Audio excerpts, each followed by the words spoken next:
બાપા, આ ફૂલવાડીમાં ખીલેલા અમે નાના નાના શિશુ સૂર્યમુખી છીએ. એક વાત કહું બાપા, ટોપ સિક્રેટ હો, કોઈને કહેતા નહીં. બરાબર નથી ભાઈ?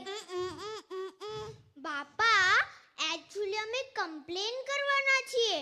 અમે સવારથી ઉઠીએ ત્યારે મમ્મી તૈયાર જ ઊભી હોય. મને કહેશે, સમર્થ મુખપાટ કરવા બેસી જાતો. બાપા, અમને તો લખતા વાંચતા તો આવડે નહીં. એમાં કાંઈ મુખપાટ થાય તો આ લોકો અમારી પાસે મુખપાટ કરાવે. ખોટું નથી કહેતો બાપા, બરાબર ને તિલભાઈ? રેવા દો, હું કહું બાપા, અમે લોકો સ્કૂલથી પાછા આવે તો આ લોકો અમારી પાસે મુખપાટ કરાવે. મારા તો દાદાએ આખો દિવસ એક જ વાત કરે. આવું કરાય બાપા? પૂછી જો આ તીર્થભાઈને. બોલો ને તીર્થભાઈ, કેમ કાંઈ બોલતા નથી? એ શું બોલું પણ બાપા, હું તમને કહી દઉં છું, છેલ્લા એક વર્ષથી હું એક જ ડાયલોગ સાંભળું છું.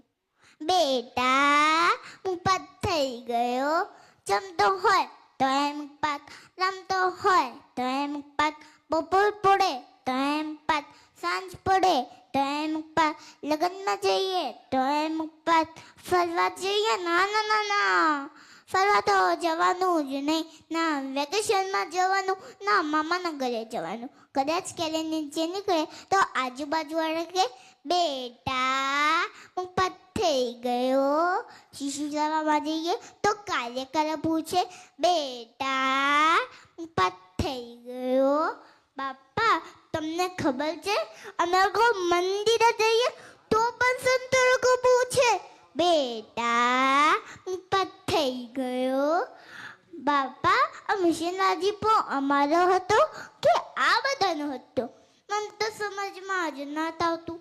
બાપા, તમને ખબર છે આ બધા અમને કેવી રીતે ફસરાવતા હતા? પેન આપે, પેન્સિલ આપે, સ્કૂલ બેગ આપે, કલરની કીટ આપે, રમકડા આપે, આટલું બધું આપીને પણ એક પ્રશ્ન પૂછે બેટા મુખપાત થઈ ગયો. બાપા, આમાં તો સાવ છોટી સીઝન, અમે મુખપાત કેવી રીતે કરીએ તમે તો સમજો છો ને?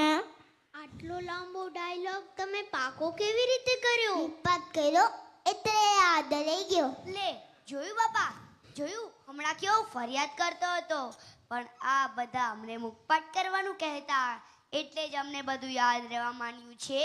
બાપા, તમને ખબર છે અમારા જેવા કેટલા શિશુઓએ શૈક્ષણિક દિવસે મુખપાટ કર્યા? બોલો.